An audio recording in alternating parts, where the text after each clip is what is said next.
Air. Don't spit your water out. No promises. Did you touch the button? I did. The button's been touched. We are live. Welcome. All right, Tom, what are you drinking in your mug today? You got coffee in there? Greg's, yeah. It was coffee. Now I'm like slow sipping the last tiny bit of coffee, making it last. Is it cold too? Yeah. At the end. Mm-hmm. So be sitting here holding an empty cup, drinking from it anyway, because that's what will happen. So. Teresa, what are you drinking this morning? So I was trying to hide it, but it's a Starbucks peppermint latte. We were trying to hide that. Yeah, and so I poured it into my Hydro Flask for my coffee from earlier, just so I wouldn't. But what's more shameful? Getting a Starbucks peppermint latte, or then like hiding it. I try to balance out my shame on any given day. Just spread it across the whole day. Right? Why not? Morning, Good morning, Nick. Nick. Morning, Nick. What are you drinking this morning? Mark, do you have something over there? Yeah, Did you make I got your own coffee? From Great North. Okay, did everyone else see? So Nick posted either to the Outpost or the Unsettled group, and I'm not sure which because we're getting our science groups mixed up. The article about the dinosaur that they found with the mummified one. Still intact skin, still intact guts. Yes. Of a dinosaur.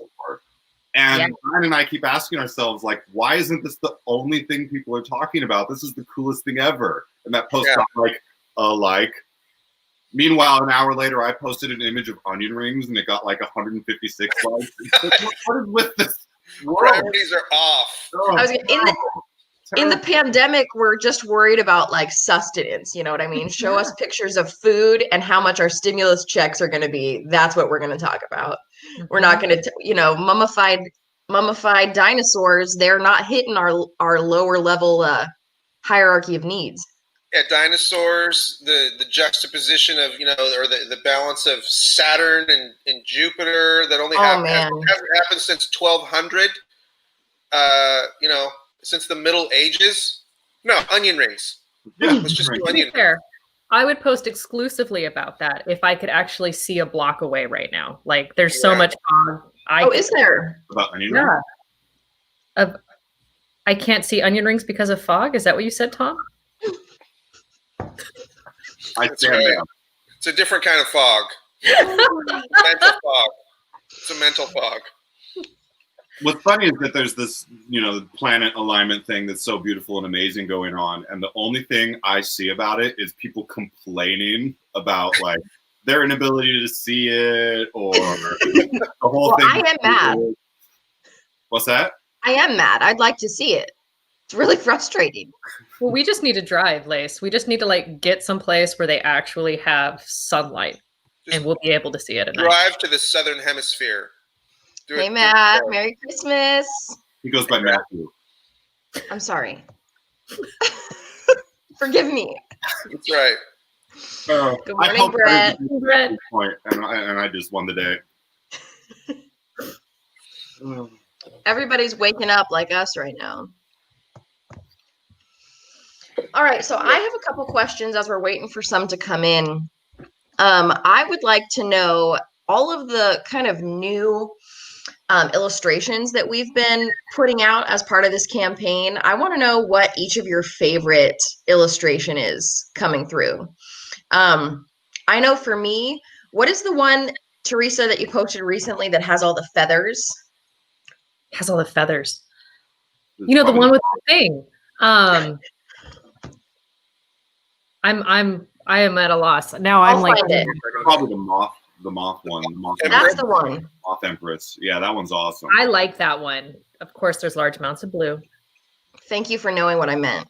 So all of those illustrations are being done by a woman named Krista, who also did most of the work on Worldbox and much of the work on some other Vindication related stuff that we're doing right now. And she is an absolute sleeper hit superstar that everyone needs to get ready to know. She is awesome. I'm gonna grab her. Her Instagram handle is Krista Zimmerman Art. So if you want to look for her, I know we've tagged her in some of our Instagram posts with her content in them, but Krista Zimmerman Art, she's the one who's been doing a lot of these. Mark and I would bring her into the office just for the excuse of looking through her sketchbook, basically. Like, her work is incredible.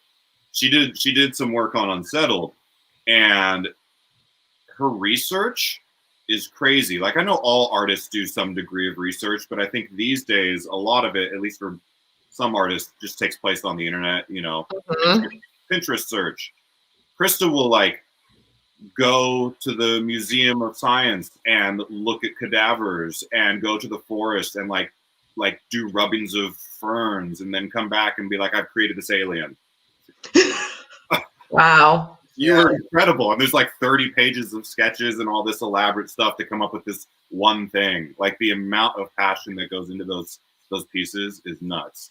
And the fact that we're just burning through them on this campaign and disposing the ones that aren't voted for is almost sacrilegious. It's like wrong. They're going to need to be brought back at some point. So which one's your favorite, Teresa?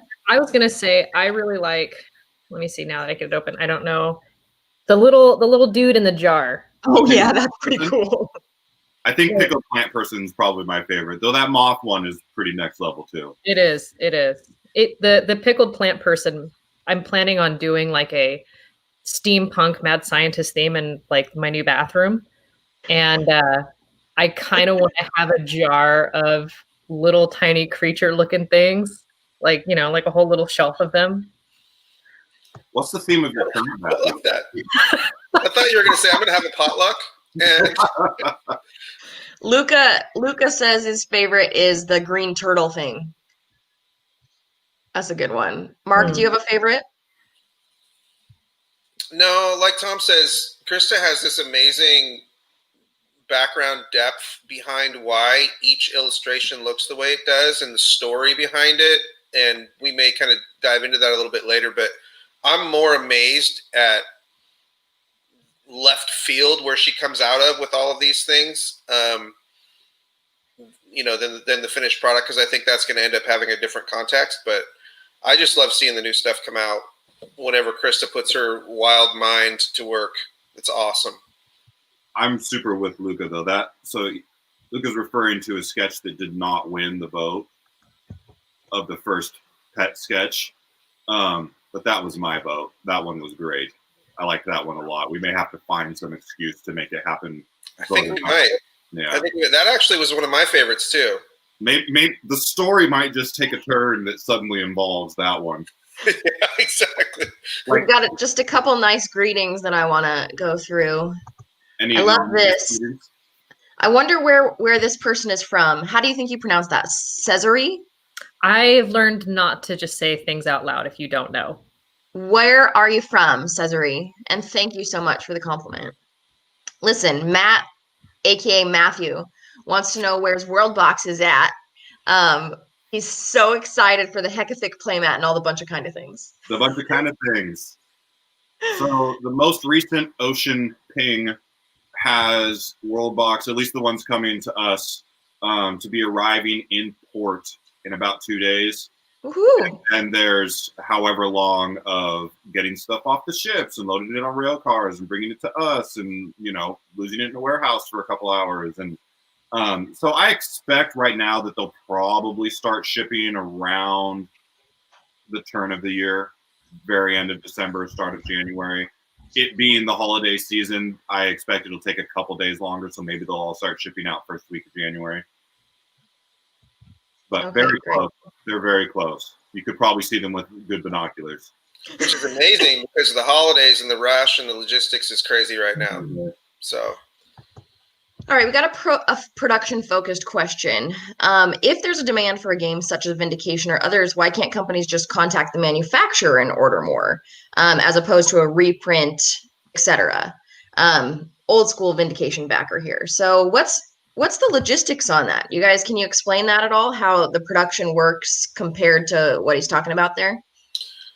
Yeah, the main issue is quantity discounts, right? So to hit the reprint button, you have to have a, enough volume to get the pricing down to where it makes sense. And so you have to have X amount of orders to do that, which is why you do Kickstarters, a couple times, like we're doing.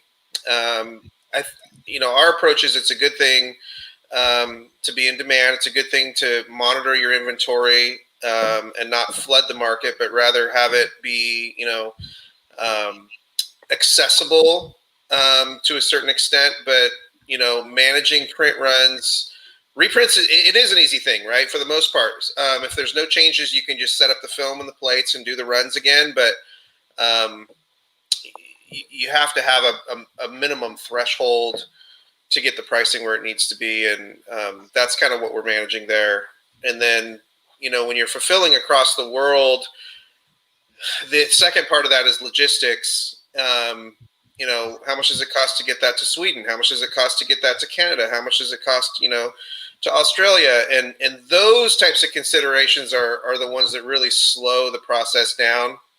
And now that we've got things like VAT issues and Brexit and, what's going to happen in the UK, what's going to happen with the EU, now it just becomes a mess. And so you're just like, well, yeah, now I've got these games that I can produce, but how do we get them where they need to go? And how much are people going to pay for shipping? And how much are we going to get charged for shipping? And so it just kind of becomes a little bit of a hairball.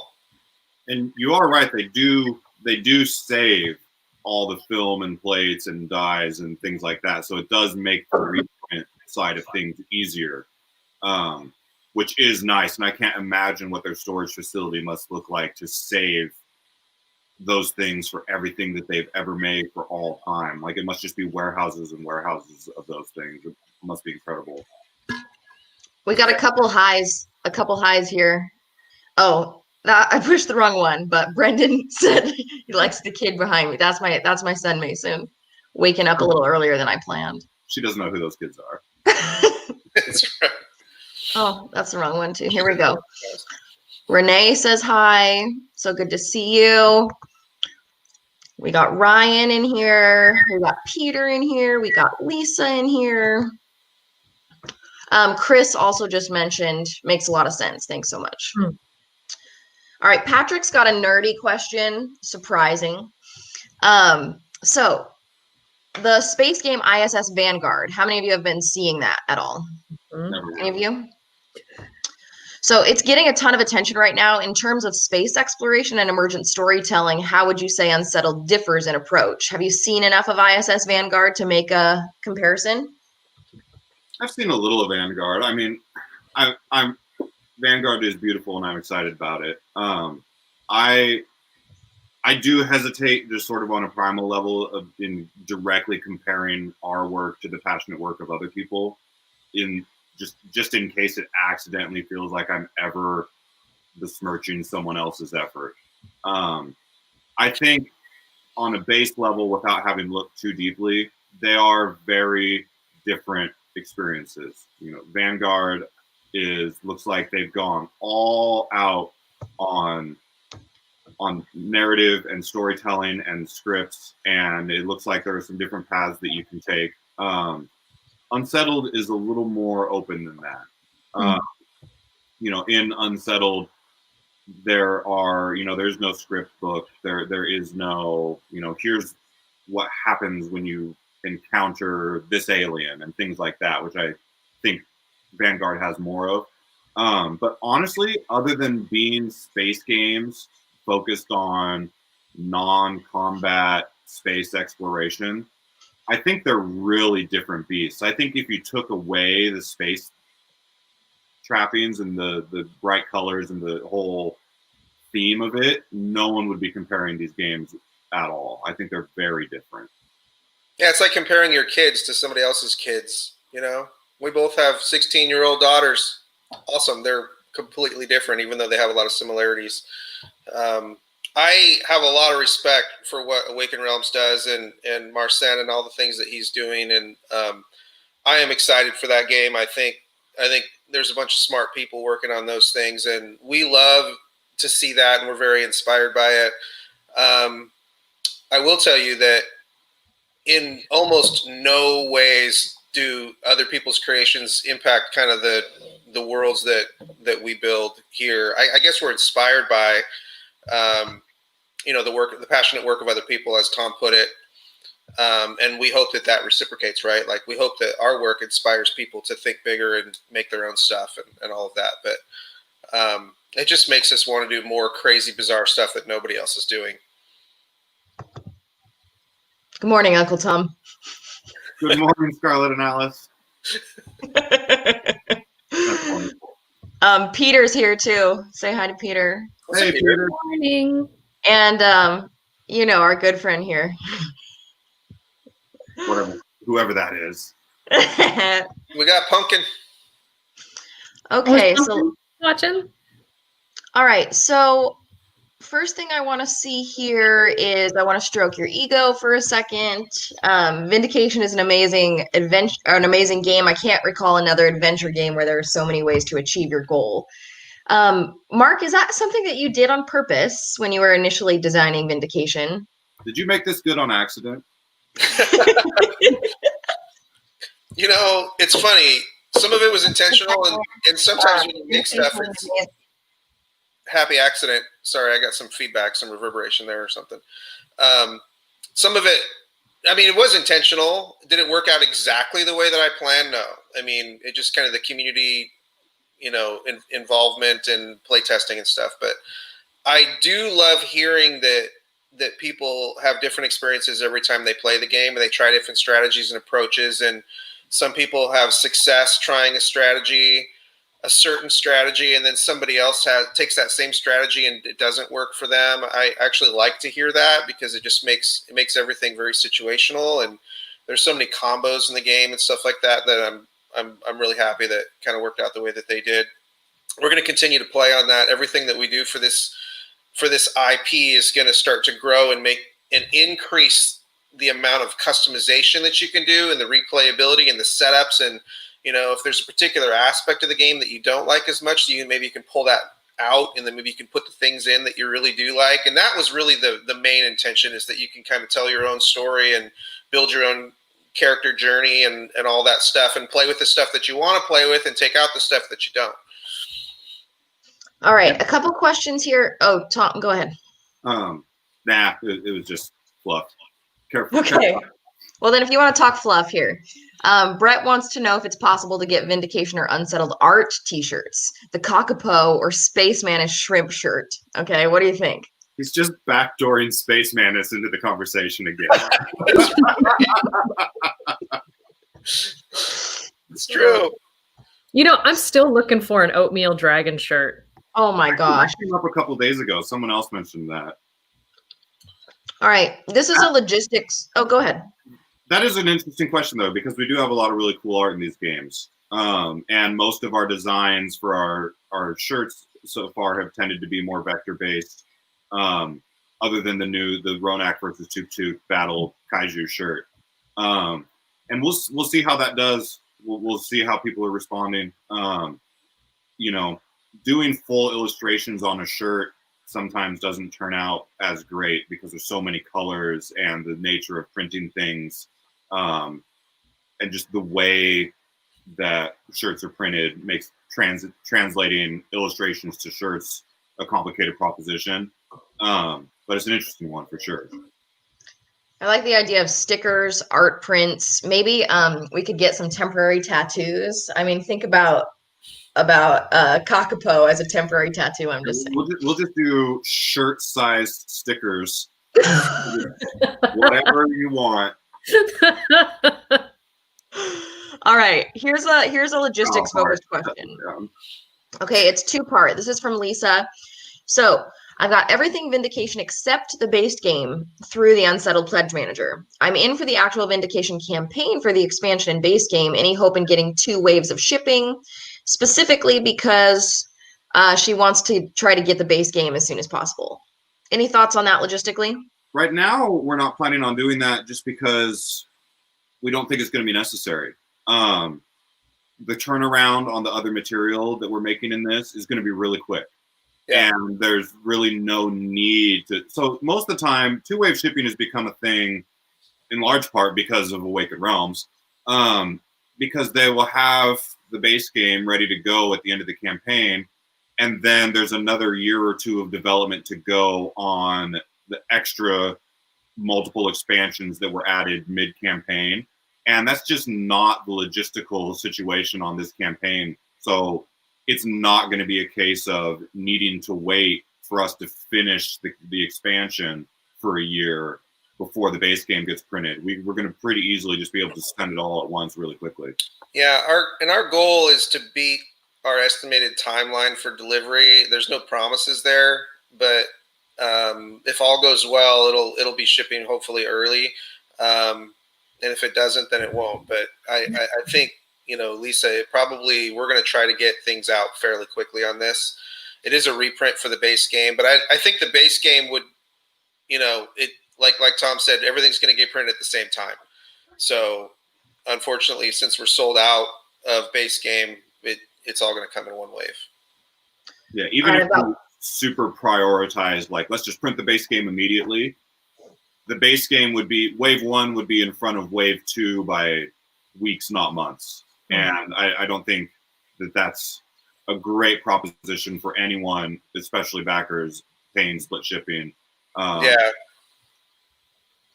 All right, I got one fun one and then another logistical one. Tom, where is the puppy? The puppy is downstairs, probably on someone's lap to avoid confrontation with other puppies. Ah.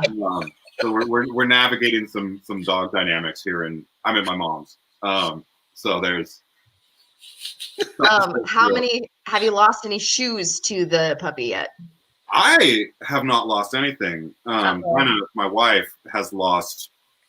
So the puppy is a Australian cattle dog that is kind of mouthy, and we've had some very almost cartoonish moments where the dog is like just shredding her pajamas as she's like. So yeah, so far I've been pretty lucky, but that might just mean I'm not contributing as much as I should. I don't know. We'll see. All right, so let's go to this logistical one now. So Stephen wants to know, regarding items bought during Black Friday, was I right in thinking with the previous update there would be an option coming to cancel them instead and bundle with a Kickstarter pledge? Yeah, so during this campaign, one of the things that we have decided to do is to unbundle the items in the World Box. That was something that people were really wanting, and so we're making that an option.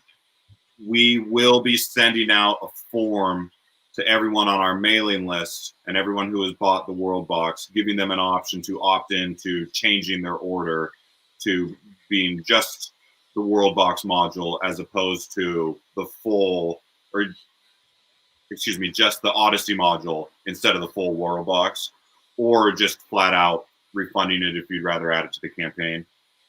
Yes, Teresa. On the off chance that is not what he's asking, I believe it's that he wants to cancel the World Box and have that shipping like at a lower rate with the Kickstarter pledge. Yeah, he might want to just go all in with the green tier and cancel his former order. I think that's what the question is asking. Yeah, and that I think I just answered that you can just cancel the whole thing and we'll refund you, and you can instead do a Kickstarter pledge. We want these like the idea of the Black Friday, the Wintertide sale, and all that was that this stuff is going to come sooner. You can have it basically now. Anything gotten through the campaign is going to ship when the campaign fulfills. But we want everyone to embrace the option that's most fun for them. So if you would rather just wait, more power to you. We will make that happen. If you'd rather get the World Box and the Wintertide stuff months and months earlier, leave those orders alone, and they're coming because they're on the boat almost here. So whatever is best for you is what we want. So if you want that refund, shoot us an email, groundcontrol@orangenebula.com. Listen, there's a lot of cake chatter over here. Okay, everybody is disappointed that cake never comes in their box. They think that we're going to be shipping cake to them. Maybe we should shift to pie, they say. Pumpkin pie? So, Yeah. okay. a couple things here. So one that I really wanted to hit on is this one. By the way, I never caught where this person said they were from, but some of our chatter earlier, they asked a follow-up question. Does that mean that Chronicles is not the last expansion to Vindication? No. I wouldn't bet on it. No, I mean, there's going to be more. And this is something we talked about in the first live stream. We are approaching each of our games more as franchises or IPs that we want to live with and explore for years. We want to approach this as Disney is approaching Star Wars or Marvel or their Pixar properties, where we don't just want to make a game and then an expansion and then move on to the next game. There's something about Vindication that is resonating with everyone who plays Vindication, including us. And we want to keep exploring what that is and going deeper with it. And it may be through more expansions to Vindication. It may be through adjacent things. If you've followed our brand for a while, you know that we are not historically a board game company. Right now, that's kind of our format. But we are a creative agency. And we will be doing lots of things that aren't board games. And we may explore the Vindication world through other stuff, animation, comic books, novels, coasters, socks. Toys. Yeah. Nick says maybe a Princess Bride crossover, just saying. It's all rodents of unusual size from here on out. Yes. I do not think that means. What do you think it means? Also, well, yeah, we're not done with Vindication. he's from Poland. Hey. Now we know. Okay, let's see here. Let me give one more. We're giving all the time to Cesare today. Are we gonna? They want. Is he the only one not talking about cake versus pie? Yeah, basically. 4 years of our campaigns just descending into this conversation. I love it. Oh, They're talking. I know they are. Yeah, they're talking about how last time we had this cake versus pie debate, it fractured the fandom, so we shouldn't bring it up again. Are we going to do an end of party, right? So we do have a closing ceremonies planned. Mm-hmm. Yep. Although we won't be together, which is not going to be nearly as fun. We've had cake in each other's faces like 2 out of the 4 closing ceremonies. And what are we going to do now? Are you referring to frost rolls? That's exactly what I'm referring to. What did I miss? On 3, everyone cake yourself, and then. Okay. I like this idea. I regret everything. Okay. Tomer here wants to know, what are your favorite specific experiences in Vindication if you had to choose only one? I don't know why this is, but for me, I really love upgrading my mount. Like when I get to upgrade to the Moth, I feel unstoppable. And like there's just something about the freedom of being able to move through the map at a faster rate that I really enjoy. Mm-hmm. Mine is anytime I can play a treachery card on my husband. Shocking. Yeah. I know. I'm consistent. It's true. She would play all treachery if she could. Just take the rest of the cards out. You know, if you see me going through all of the spare cards and pulling all of the treachery, you know that's what's happening. Teresa really doesn't connect with the actual theme of Vindication. No honor. Yeah, it's like, I'm doing this ironically. I think for me, I like watching players build combos in really kind of unpredictable ways, where they take maybe a card that at a certain point feels really underpowered or feels like it's not that doing much for them. And then they take an action or they gain something else that all of a sudden makes that super potent, and other people don't see it coming, and then they get to kind of abuse that power. Those are fun moments for me. I would say probably my favorite is when the underdog story. So you take something and people can't really see it as that not really a threat, and then all of a sudden it becomes a threat. Tom? I like finding the combos. I'm with you. I do really enjoy upgrading my mount. For some reason, something about mounts is just really exciting to me. Probably something we should explore more in the future. But I mean, the best experiences for me with Vindication mostly involve watching other people. You know, I'm often playing it with people who've never played it before, so I get to see the moment where everything clicks, and all of a sudden they like the moving around of the attributes, the alchemy of the attributes starts clicking in their mind, and all of a sudden it's like, okay, da, da, da, da, da, and you can see them just kind of coming to life in the space. That is probably my favorite part of the experience. Mm-hmm. Okay, I'm gonna shift for an unsettled question from Nick here. Do we have any hints to some more planets coming for Unsettled? Before you get to talk about this, I'll tell you what I want that they keep saying no to. I just think there should be some real life unsettled experiences. It's like unsettled at the ER, you know, unsettled at the shopping mall. I feel like there is a lot of really crazy adventures that could happen there. I keep getting shut down, so you may now say the real things that you're working on. I mean, I guess you could find a planet with a shopping mall. I want them to be real life because there's a lot of crazy things. Like you're in line for Jamba Juice and a teenager comes and runs into you. Your Jamba Juice is everywhere. What do? You know, it's like there's a lot of horrible things that happen at the mall, including losing your Jamba Juice. That's a great justification for never going to the mall again. That's an easily solved problem. I mean, there are about a bajillion random planet ideas for Unsettled. There's one I'm really excited about where the premise is that you literally cannot go out in the world, basically, because the environment is just way too hostile. So you're having to move this sort of module around that everyone's in a truck, basically, just for the sake of, you know, and you have to, but the game forces you to get out of the truck to go do things, and maybe everyone spreads out and goes and does stuff, and then they have to get back because turns outside of the vehicle start hurting you. What are some other ones that you're excited about, Mark?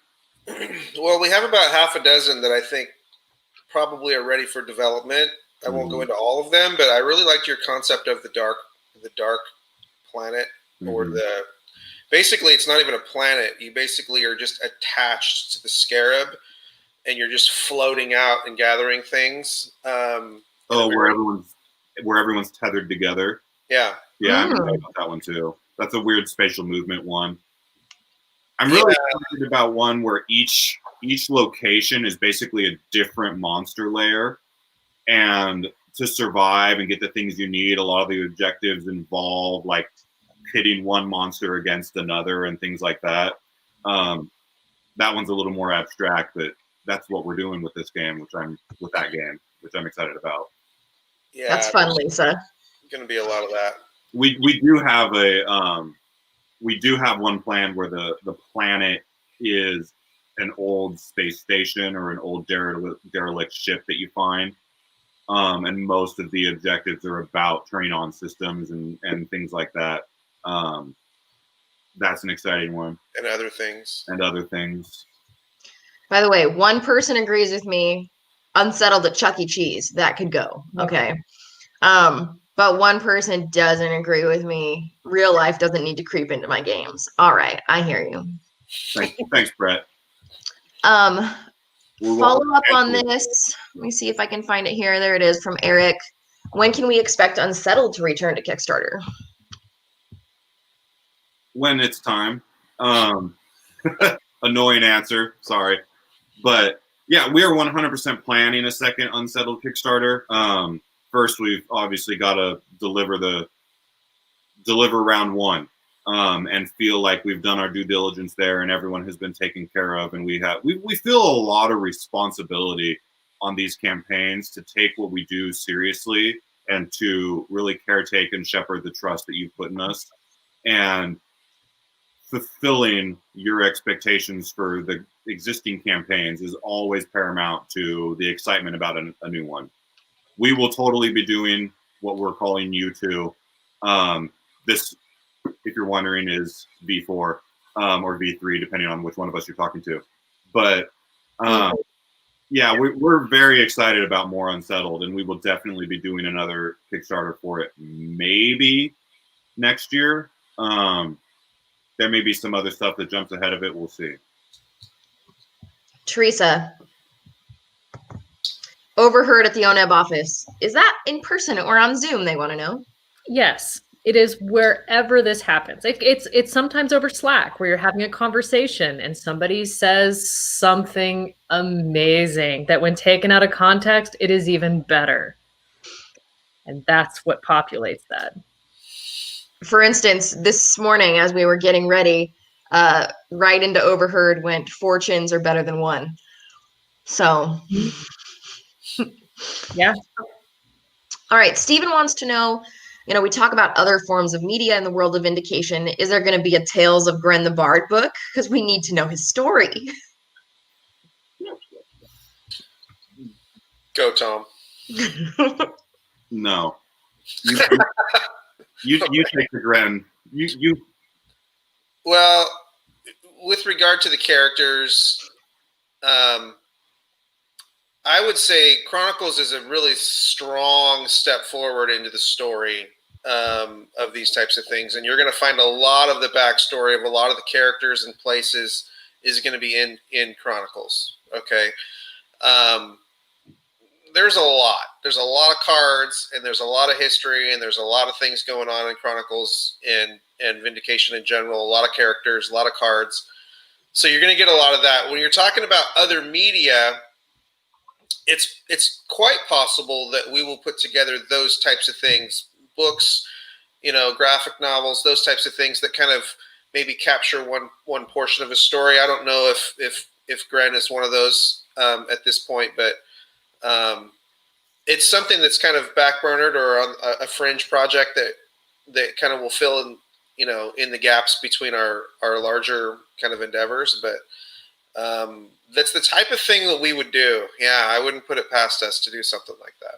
What if we created like a cookbook that was more historically accurate for cooking in, I don't know, the 1300s, and then also had maybe some bard songs and all kinds of other things and little snippets of mischief?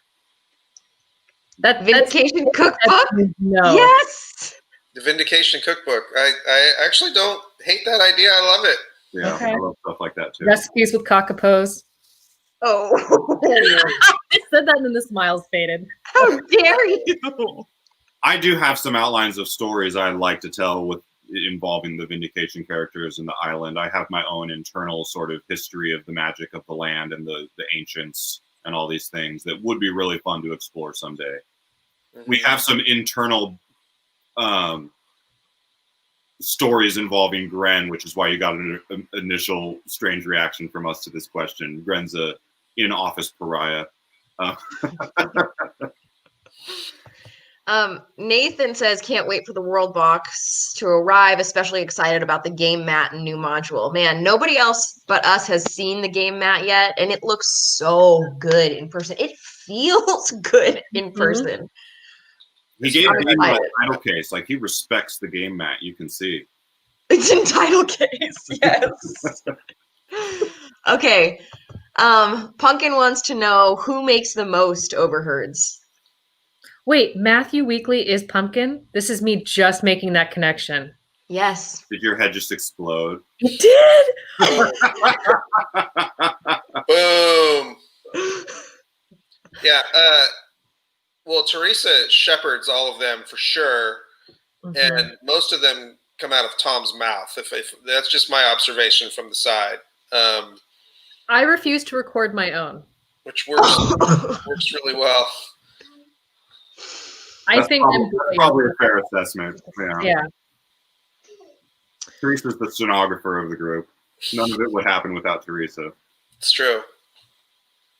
Okay. Jan or Janny or Jane, when will it be possible to order Unsettled again? So right now we have everything basically locked because we printed what we need to fulfill the Kickstarter orders with about 10% extra just in case something happens, pallets get destroyed, fall in the ocean. It's 2020. Once we have fulfilled all the Kickstarter pledges, then we'll have all those extra copies that we can put up for sale on our website.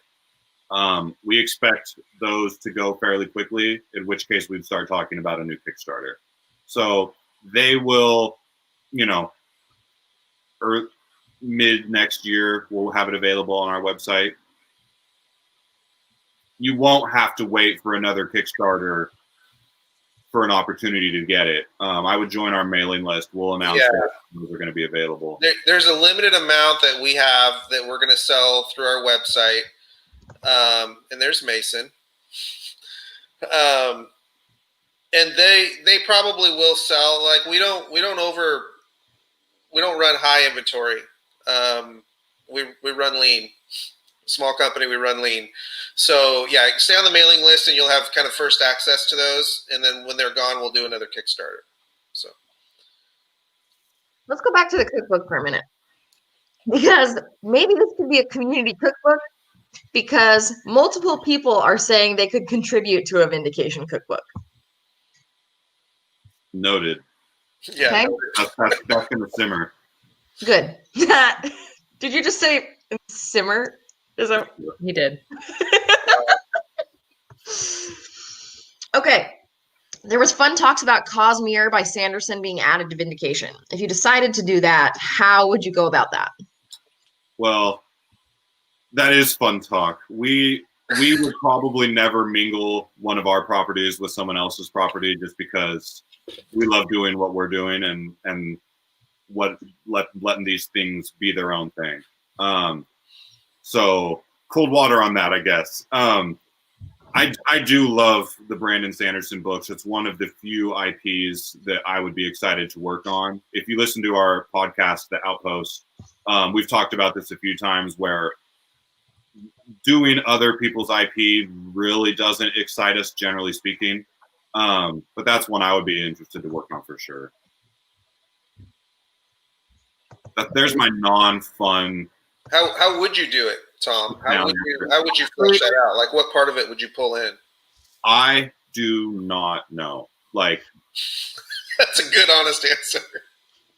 There's so much going on in those worlds and those books that to distill it to a game would be. I would feel an overwhelming responsibility to get that right. Exactly. It would probably kill me. Well, we'd have to work with them. I mean, it would be a joint effort. Call to Adventure did a Stormlight one, which I think is, if you've played Call to Adventure, that's a pretty good fit. That IP for that game format is a pretty good fit. I don't know. I will admit that I would love to give that more thought, but it's probably not the best use of my thoughts. We don't want anything that's going to kill Tom. Okay. All right, back to Unsettled for a second. Levi wants to know if Unsettled will go into distribution, or is it going to be direct sales only? It has direct sales to some retailers. The format of Unsettled and the margin on it is not high enough for it to be a big distribution. So all of our games, while there are premium products and they carry a premium price tag, like, we are running so short on our margins on these games that they're just not super viable at retail. Like, what most companies would set our games MSRPs would just never fly in the market. So we're keeping things very, very tight, and it kind of takes broader distribution for these games so far, at least, off the table, and it's going to be more of a direct sales approach. We also really like direct sales because we like this. We like the community. We like having it be, because the point for us, like, we all left other careers to come and do this because this is what we want to do with you. We're not here to make products and sell products, which is what distribution is more about. We're much more focused on this interaction. This is the goal for us. And we don't want to get too bogged down and distracted with the logistics of running, a product business with where our main conversations each day are with, you know, distribution pipelines and crunching numbers as finicky as possible to squeeze out more pennies. We would much rather just take as little money as we can to continue as a business, make the products as inexpensive for you as we possibly can, and just deal with you directly. Doesn't mean we don't love retail and we're not open to retailers backing our campaigns and having great relationships with retailers. It's just not our focus. Yeah, Levi agrees with you. Too. What? Go ahead, Mark. Well, the distribution world is kind of in an interesting space, and if you look at what COVID's done to the world, you kind of see that, you know, juggernauts like Amazon and stuff are really, you know, there's a weird interplay between what distributors are trying to do and how that integrates with logistics. And yeah, like Tom said, at some point you lose the soul, or you sacrifice part of the soul of what you're doing to run and sell SKUs, right? To sell barcodes, and the margins go even down further. Then you have an excess of product in this country, and you're out of the product in this country, and you create more headaches that you have to solve that take you away from creating the passionate projects that people want. Mm-hmm. And our time is the most important thing, and so we're being very intentional about how we're spending that time. And something's got to give, and I think at this point our goal is we're always going to go direct sales, and we're also going to take care of our retailers, especially if they, if we'll sell directly to retailers, and we do limited distribution too from time to time because of the relationships that we have. But like, I echo everything Tom said. Anything that takes us away from the soul of what we're trying to do is not going to work. Well, and piggybacking off of that, one of the things I think we do really good as a company is a lot of the retailers we work with are really small. They're not buying a lot of bulk. So they're small companies that are connecting with their customers like we are. And they're trying to, they're doing this because they love the industry and they're trying to get great games for their small audience. Well, and I feel that echoes us. 100%. When you're dealing with a small retailer, they are the community, just like a Kickstarter backer is. And so that is totally in line with our heart and our mission as a group. It's a good question, Levi. By the way, Levi's a game designer as well. All right. So Nick wants to know, this is on a kind of a different subject line, that we talk a lot about being a creative agency. And they just wanted to know a little bit more about that background and how that works. I saw that Brett put in a link to blueblazes.com, which is kind of the sister company where you can see that actual work. So thank you for doing that, Brett. But Mark or Tom, can you guys give just a little bit of background info to answer this question? Yeah, so for about 20 years, we were and have been a small kind of mom and pop size design agency. So identity work, branding, logos, websites, content, those types of things, packaging, signage, the types of things you would hire an agency to do for a small or medium-sized business, sometimes a big business. And so started off, it's just my personal background from out of college, going freelance, and then just kind of basic graphic design stuff. Small, nimble company, and Orange Nebula is something that happened because I chose to pursue my passion and build something that was outside of client services. It wasn't somebody else telling me what they wanted and giving me money. It's something that was inside of me that I just wanted to come out. That's what Orange Nebula was for me. So that's kind of what we have now. And so Blue Blazes, the agency still exists, and we service clients on that side, led by Derek D-Lock and Mark Deffron. And Tom and I kind of focus the efforts with Teresa and Viola on the Orange Nebula side, and Lacey. But so yeah, there's two brands, and they kind of support each other to a certain extent, but one of them is products and one of them is services. Okay, great. Anything else to add to that, Teresa, or did your cat have something to add? No, that was somebody dropping off a package and my dog announcing that they were here to hurt me. You're very Right. safe from that package. Yeah, they won't get me. All right, just a heads up for everybody on here. We've got about 10 more minutes before we are going to close up for the day, since it's, morning time and there's other things to do throughout the day. It's come to our attention that the recipe book may very well be a cake book. Okay, so just saying. Now, question that we get. What? I said, or an anti-cake book, depending on where you fall on the divide. I kind of just want to see an anti-cake book now. One side of the book is cake, and then the other side, you flip it over, and it's pie, and it's like one of those old school ace doubles where there's 2 books in there. Maybe there's like some middle pages that are cake, pie cake. They're just photos from the cake's life. All right, so we get this question a lot. You guys can choose if you want to answer some of it or not, but people just want to know what other IPs we would bring in if we could. I wonder why this is a question that interests people so much. Tom, do you have an idea why this is something that that comes up so often? I think it comes up so often for the same reason that we intend to stick with our IPs for a long time instead of just setting and forgetting them and moving on, is when you resonate with something, like when you love Labyrinth or Star Trek or whatever, you want to keep exploring that space and feeling it and being a part of it. There's a reason that Star Wars continues to do awesome forever. It's because people love the way that they feel in that world, and they want to continue to have that experience. And I think that is wonderful. Like, that is the reason that entertainment exists. And I think it's great to keep exploring those things. When you guys go see the feature film for Vindication, and people are saying this started out as a board game, that would be our dream. Yeah, please feel free to email whoever you know at HBO as much as you'd like.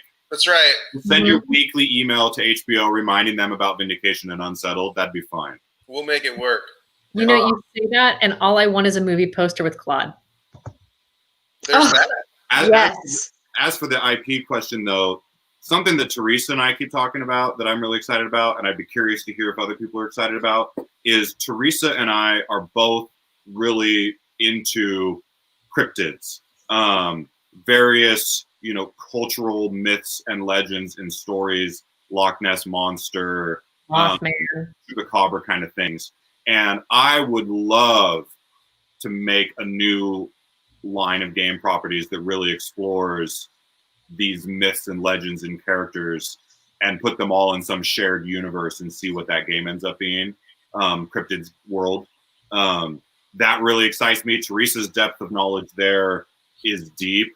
And it also is not strictly rooted in North America, which I think would bring a much needed broader perspective on culture, and remembering that there's a global culture and not just what we see in the United States.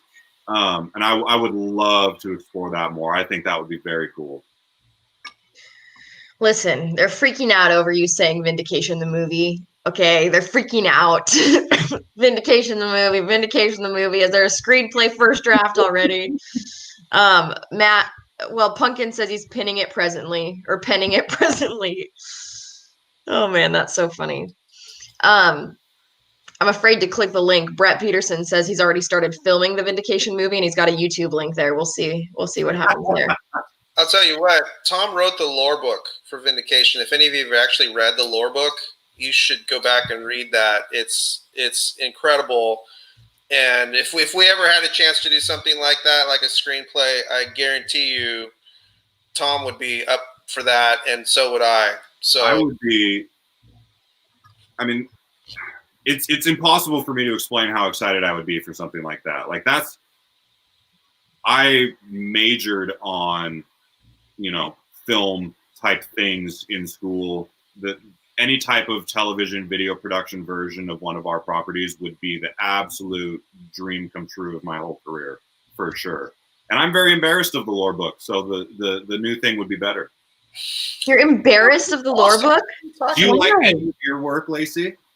Yes, but Okay. I'm self-centered. That's something I struggle with. Okay. Where's this one I wanted here? I don't know where it went. Oh, here we are, from Nathan.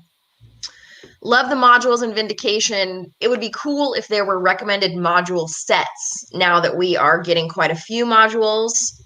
So is that ever a thing that we would do? Would we create module sets? Should that be some threads? Are there already threads in BGG? What does that look like? That seems really prescriptive on our end.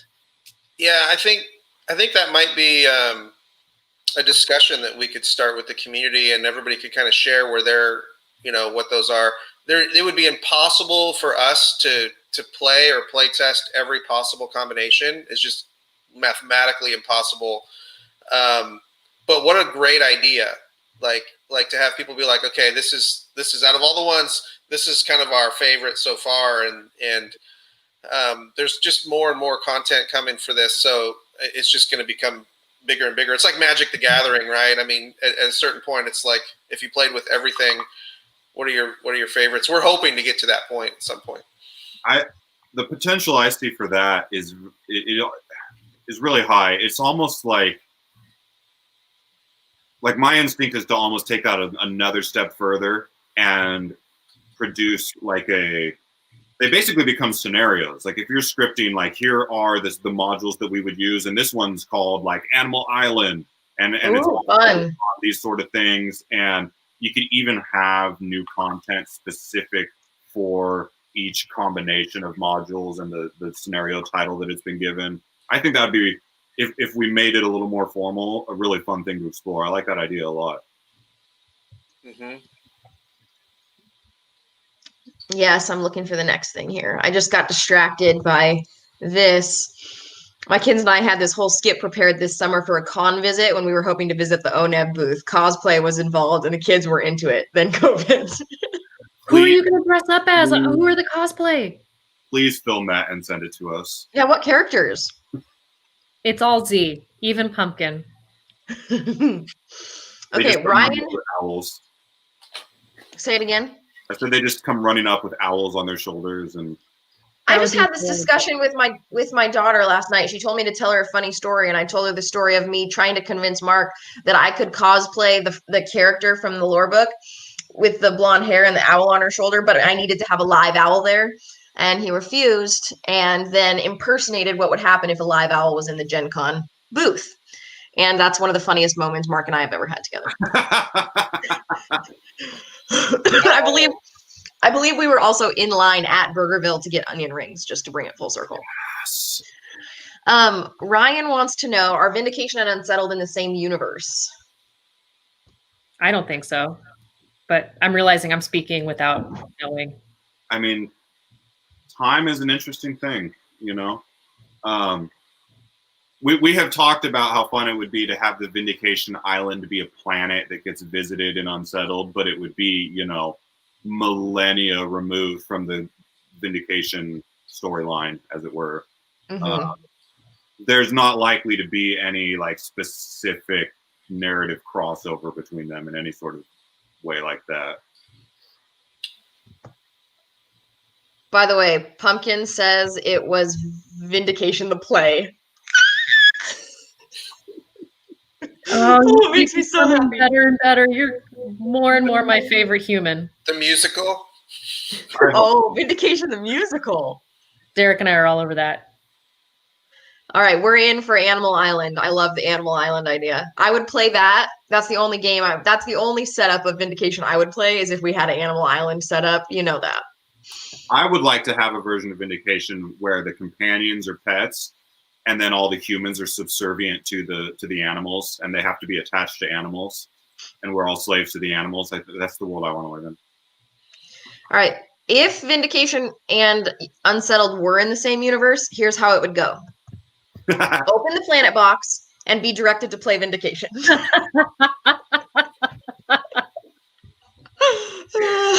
That's just got a giant planet box. Thank you for your purchase. Please go here to play Vindication. And then finally, as we prepare to close here, the lead song in Vindication the Musical is Don't Stop Believin'. Okay? That seems fair. It's for your journey. I like it. Very nice. And we're done. I get it. It took me a second. Yep. Turn the lights off when you're done, folks. All right, let's go ahead and wrap it up. That was a great hour. So we will have one more of these at closing ceremonies. So that is next Wednesday, and we're going to do it in the evening, basically the hour before the Kickstarter closes, and we will run it through probably the hour after the Kickstarter closes. So bring snacks. Yes, Mark. Yeah, I highly recommend everybody watches the campaign. That's all I'm going to say. Watch the campaign. Are you? That's all you're going to say. Okay. All right. We appreciate. I can't wait. That was weird.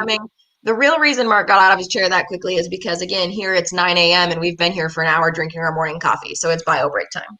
Mm-hmm. We love y'all. We will talk to you soon. Thank you, Tom and Teresa. That was quick, Thanks, Mark. Wow. Impressive. All right. See you all later. See you next week. Watch the campaign. Bye, everyone.